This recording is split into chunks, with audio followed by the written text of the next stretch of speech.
जो सिद्धांत थे पार्टी के उनका कत्ल किया जा रहा है। आज के दिन कमल गुप्ता से कोई भी खुश नहीं है। माता सावित्री जिंदल जी का भी आशीर्वाद मेरे साथ है, बड़े बड़े घराने जो है यहाँ पर सबका आशीर्वाद मेरे साथ है आज के दिन। जैन साहब 10 साल से बीजेपी में थे, काम कर रहे थे। केंद्र में आपकी सरकार, हरियाणा में आपकी सरकार, टिकट कट गई तो तरुण जैन को ये सारी चीज़ें याद आ गई। आप कहीं ना कहीं टिकट का आपको दर्द है या फिर ये इस बात का दर्द है कि जिस इंसान को, जिस नेता को 2 बार पार्टी ने मौका दिया, बड़े बड़े पद दिए, वो अपनी जिम्मेदारी नहीं निभा पाए और फिर से उनको टिकट दे दी।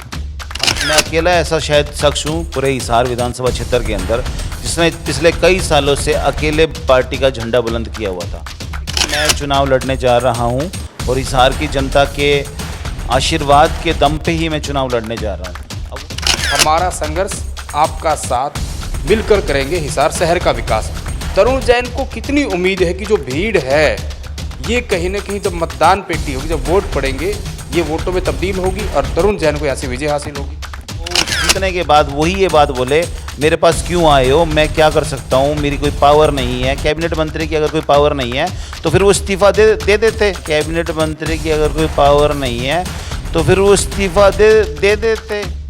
दोस्तों नमस्कार, मैं हूं सुरेंद्र नैन और इस वक्त हम हिसार में हैं और मेरे साथ जाना माना चेहरा, कुछ दिनों पहले तक बीजेपी में थे और बीजेपी के लिए बड़ा संघर्ष किया और हिसार के हर एक क्षेत्र में जाकर हर किसी से मिलकर जो है सुख दुख उनका साझा किया। लेकिन मुद्दा है चुनाव का, चुनावी मौसम है और जिस तरीके से तमाम पार्टियां अपने अपने उम्मीदवारों की लिस्ट जारी कर रही है, वैसे ही बीजेपी ने भी जो है फिर से, अगर यहाँ हिसार की बात करें तो कमल गुप्ता को मैदान में उतार दिया है। और तरुण जैन जी हमारे साथ हैं और जैन साहब को जिन्होंने संघर्ष किया था उसकी उम्मीद थी कि पार्टी इस बार जो है वो इनको मौका देगी, लेकिन ऐसा नहीं हुआ। हालांकि जैन साहब के साथ साथ और भी वैसे बहुत सारे नेता थे, उनको भी उम्मीद थी कि पार्टी जो है उनको इस बार टिकट देने वाली है। जैन साहब के जो भी साथी हैं इनके संघर्ष के, इन लोगों ने कहीं ना कहीं बैठक बुलाई और उसमें निर्णय लिया कि तरुण जैन जो है वो निर्दलीय चुनाव लड़ेंगे और 10 तारीख को नामांकन भी ये भरने जा रहे हैं। तो विस्तार से बातचीत करेंगे। जैन साहब, सबसे पहले आपका स्वागत। थैंक यू सर, आपके सभी दर्शकों को मेरा नमस्कार। अच्छा, जिस तरीके से आप कुछ दिन पहले तक जिस पार्टी में थे, भारतीय जनता पार्टी में, उस पार्टी के बड़े नेता और देश के प्रधानमंत्री भी रहे अटल बिहारी वाजपेयी, उनका कहना था कि राजनीति सत्ता के लिए नहीं, सिद्धांतों के लिए होनी चाहिए। लेकिन जो आप जैसे कर्मठ कार्यकर्ता थे, जो लगातार पार्टी के लिए काम कर रहे थे, पूरा जीवन पार्टी को समर्पित कर दिया, कहीं न कहीं वही लोग अब ये कह रहे हैं कि उन सिद्धांतों का कहीं न कहीं कत्ल किया जा रहा है। उन चीज़ों को कहीं न कहीं दरकिनार करके उन लोगों को कहीं न कहीं मौका दिया जा रहा है, उन लोगों को टिकटें दी जा रही है जो कहीं न कहीं उन चीज़ों पर, उन बातों पर, उन सिद्धांतों पर खरा नहीं उतरते। तरुण जैन का इसमें क्या कहना है? देखिए, आप बिल्कुल ठीक कह रहे हैं ये बात कि जो सिद्धांत थे पार्टी के उनका कत्ल किया जा रहा है। ये सच्चाई है बात, मैंने ये बात पहले भी बोली है कि पार्टी कहीं ना कहीं जिस तरीके से चल रही है अपनी कब्र खोद रही है।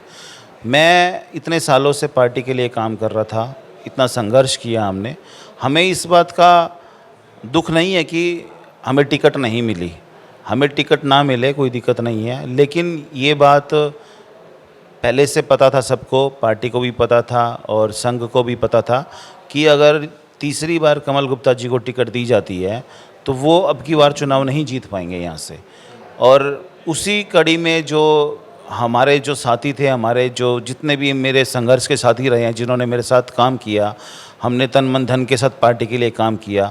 मैं अकेला ऐसा शायद शख्स हूँ पूरे हिसार विधानसभा क्षेत्र के अंदर जिसने पिछले कई सालों से अकेले पार्टी का झंडा बुलंद किया हुआ था। और आप नज़र उठा के देखेंगे चारों तरफ तो आपको कोई व्यक्ति नज़र नहीं आएगा। तो हमने फिर यही निर्णय लिया कि हम पार्टी को अलविदा कह के हम जनता का चेहरा बन के जनता के लिए हम मैदान में कूदें और जनता की बात करें। और कहीं ना कहीं जिस तरीके से हमने अपना ये कदम बढ़ाया तो हिसार की जनता का भरपूर प्यार हमें मिलना शुरू हुआ।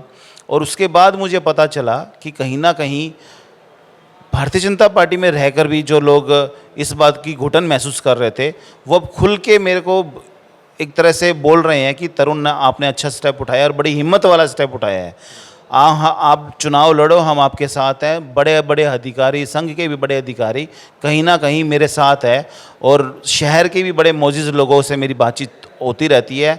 कहीं ना कहीं सब लोगों का समर्थन मिल रहा है। इस आज के दिन कमल गुप्ता से कोई भी खुश नहीं है। माता सावित्री जिंदल जी का भी आशीर्वाद मेरे साथ है। बड़े बड़े घराने जो है यहाँ पर, सबका आशीर्वाद मेरे साथ है आज के दिन।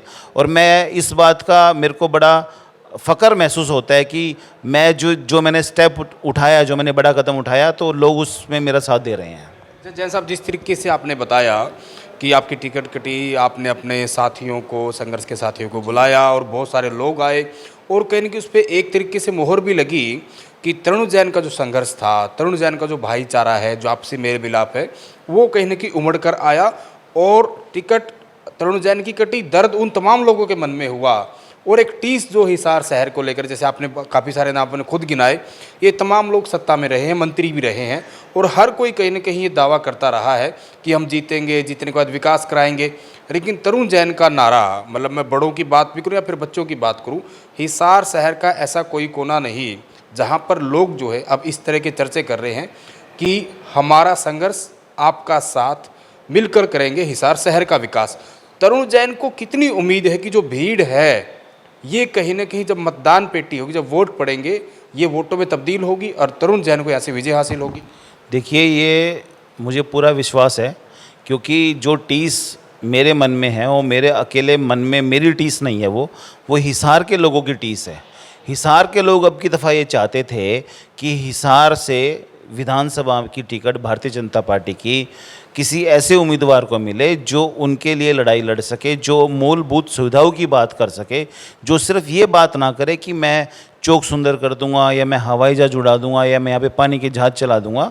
इस तरह की बातों से भारतीय हिसार की जनता को कोई सरोकार नहीं है।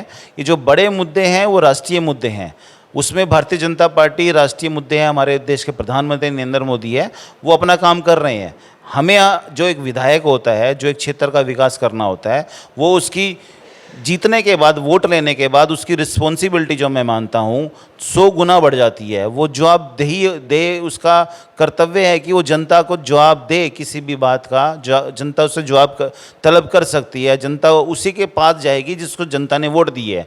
अब वो ही अगर कैंडिडेट या वो जीतने के बाद वही ये बात बोले, मेरे पास क्यों आए हो, मैं क्या कर सकता हूँ, मेरी कोई पावर नहीं है, कैबिनेट मंत्री की अगर कोई पावर नहीं है, तो फिर वो इस्तीफा दे देते क्यों, अगर फिर उस पद पे बने हुए थे। और जब पावर नहीं थी, फिर तीसरी बार टिकट क्यों लेके आया है। मैं तो ये कहता हूँ कि शिष्टाचार के तौर पे उनको भारतीय जनता पार्टी की टिकट भारतीय जनता पार्टी को वापस कर देनी चाहिए। जिस तरीके से आप कमल गुप्ता का जिक्र कर रहे हैं, क्योंकि वो लगातार मंत्री भी और लगातार यहाँ से विधायक भी है, वो कहीं न कहीं लगातार दावा करते हैं, चाहे हम मीडिया की बात करें या फिर जब भी लोगों के बीच जाते हैं, कि जितना विकास मैंने करवाया है हिसार को, जितना मैंने चमकाया है, इतना विकास पहले कभी नहीं हुआ। एयरपोर्ट का जैसे आपने जिक्र किया, वो बहुत बार उदाहरण देते हैं। और आपने समुद्री जहाज़ की बात की, हालांकि यहाँ से हवाई जहाज़ तो अब तक नहीं उड़ पाया, उद्घाटन तो बहुत बार हुए, हवाई जहाज़ में हिसार के लोग बैठ के अब तक नहीं जा पाए। लेकिन हाँ, इंद्र देवता जब बरसते हैं, एक बार नहीं पता नहीं कितनी बार हिसार शहर की जो सड़कें और जो कहीं न कहीं गलियां हैं वो लबालब भर जाती है। उसमें आप समुद्री जहाज छोटे किस्तियाँ जरूर चला सकते हैं। जी, बिल्कुल आप सही कह रहे हैं। मैंने अभी कुछ समय पहले एक चीज़ डाली थी सोशल मीडिया पे, जहाज से पहले हिसार का विकास। जहाज की ज़रूरत नहीं है हिसार की जनता को अभी। आज हिसार की जनता को यही ज़रूरत है कि जब बारिश हो, जो जिस तरीके से यहाँ पर जितनी भी कॉलोनियाँ हैं हमारे हिसार के अंदर पूरी तरह पानी से भर जाती है, सीवरेज सिस्टम बिल्कुल ख़त्म हो चुका है, ड्रेनेज सिस्टम ख़त्म हो चुका है, उस पर ध्यान देने की आवश्यकता है। जो पैसा टैक्स के तौर पे जनता सरकार को देती है, हाउस टैक्स के तौर पे जनता अपना पैसा नगर निगम को देती है, वो सारा पैसा, इतना करोड़ों अरबों रुपए पैसा इकट्ठा होता है, उस पैसे का जो यूटिलाइजेशन होना चाहिए वो सही तरीके से नहीं हो रहा है, जिसकी वजह से जनता इन सब मुसीबतों का सामना कर रही है। हम यही चाहते हैं कि जनता एक ऐसे चीज़ों को देखे जो इन चीज़ों की तरफ ध्यान देता हो, जो इन चीज़ों को टेक्निकली समझता हो, जो इन चीज़ों को कली ऑफिसर के सामने रख कर, अफसरों के सामने रख कर उस पर ब्लूप्रिंट बनवा के उसको ठीक कराया जा सके। 10 साल में भी अगर वो कोई काम नहीं करवा सकते तो मैं ये समझता हूँ कि उनको चुनाव लड़ने का अधिकार नहीं होना चाहिए। जैन साहब, एक सवाल ये भी उठता है, क्योंकि आपकी तरह और भी बहुत सारे लोगों की टिकट कटी है, कहीं ना कहीं ये चीज़ें भी आती है कि जैन साहब 10 साल से बीजेपी में थे, काम कर रहे थे, केंद्र में आपकी सरकार, हरियाणा में आपकी सरकार, टिकट कट गई तो तरुण जैन को ये सारी चीज़ें याद आ गई। आप कहीं ना कहीं टिकट का आपको दर्द है, या फिर ये इस बात का दर्द है कि जिस इंसान को, जिस नेता को 2 बार पार्टी ने मौका दिया, बड़े बड़े पद दिए, वो अपनी जिम्मेदारी नहीं निभा पाए और फिर से उनको टिकट दे दी? नहीं, देखिए ये बात मैं पहले भी बोल चुका हूँ कि हमें टिकट किसी को भी दे पार्टी, इस बात की नाराज़गी नहीं थी कि किसको दी है, मेरे को नहीं दी तो किसी को भी दे पार्टी, सक्षम व्यक्ति को टिकट दे, ये हमारी बात थी। ये हमने पार्टी प्लेटफॉर्म पे बहुत पहले रखी है।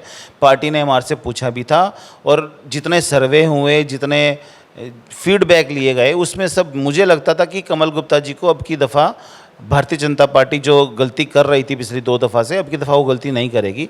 लेकिन उन्होंने तीसरी बार भी ये गलती करी है भारतीय जनता पार्टी ने। तो मुझे लगता है कि हिसार की जनता इतनी मूर्ख नहीं है कि वो तीसरी बार भी अपने पैर पे कुल्हाड़ी मारेगी हिसार की जनता। अच्छा, बीजेपी के जो प्रदेश अध्यक्ष हैं मोहनलाल बड़ोले, उनका भी बयान आया कि कहीं ना कहीं जो पार्टी ने जो उम्मीदवार उतारे हैं, बहुत सारा मंथन किया गया है, बहुत सारे सर्वे कराए गए थे और कार्यकर्ताओं से सलाह मशवरा किया गया था। पूरा फीडबैक लेने के बाद भी कहीं ना कहीं ये चीज़ें उम्मीदवार उतारे गए थे, और जो कहीं ना कहीं लोग नाराज़ है, जो नेता नाराज़ है, जो पार्टी छोड़कर जा रहे हैं, उनसे भी लगातार बातचीत की जा रही है, उनको मनाया जा रहा है। क्या तरुण जैन से भी बीजेपी के नेताओं ने संपर्क किया है? देखिए, मुझसे भी बीजेपी के नेताओं ने संपर्क किया है। मैं ये नहीं कह रहा कि वो मुझे मनाने आए थे, ठीक है, उन्होंने अपनी बातें रखी और मैंने भी अपनी बातें उनके सामने रखी। लेकिन ये बात सच है कि मैं चुनाव लड़ने जा रहा हूँ और हिसार की जनता के आशीर्वाद के दम पे ही मैं चुनाव लड़ने जा रहा हूँ। अब वो हिसार की जनता ने डिसाइड करना है कि जो इतनी बड़ी भूल भारतीय जनता पार्टी ने करी है उसका साथ देंगे, या जो मैंने इतना बड़ा कदम उठाया है, जो उनके लिए कदम उठाया है, और मैं 24 घंटे उनके बीच में रहना चाहता हूँ, 24 घंटे मैं उनके लिए काम करना चाहता हूँ। यहीं मैं जिया हूँ, यहीं मैं मरना चाहता हूँ, हिसार में ही। यही मेरा घर है, यही मेरा ऑफिस है, यही मेरा परिवार है। तो मैं उन सब चीज़ों के मद्देनज़र मैं जो समझता हूँ, मेरे को हिसार की जनता का आशीर्वाद अब की दफ़ा ज़रूर मिलेगा। ठीक है। अच्छा, अंत में जैन साहब, क्योंकि 10 तारीख को मंगलवार को आप नॉमिनेशन भरने वाले हैं, हिसार की जनता से, क्योंकि आपने कहा ना मैं इनके बीच का हूँ, हिसार के परिवार से आप क्या अपील करना चाहेंगे? मैं हिसार का ही एक सदस्य हूँ, उनके परिवार के बीच का ही एक सदस्य हूँ। मैं अपने परिवार से, हिसार वासियों से एक ही अपील करना चाहूँगा कि 10 तारीख को सुबह 9 बजे जब हम नॉमिनेशन करने जाएं तो वो मुझे आशीर्वाद देने आए, और इस जो मैंने एक बड़ा कदम उठाया है, मेरे साथ खड़े होके मेरी ताकत बढ़ाए, और आने वाले 5 तारीख को वो मुझे अपना कीमती वोट दें, और 5 तारीख को जब वो वोट देंगे तो 5 साल तक मैं उस वोट का ऋण उतारने की कोशिश करूंगा। बहुत बहुत शुक्रिया जैन साहब बातचीत के लिए।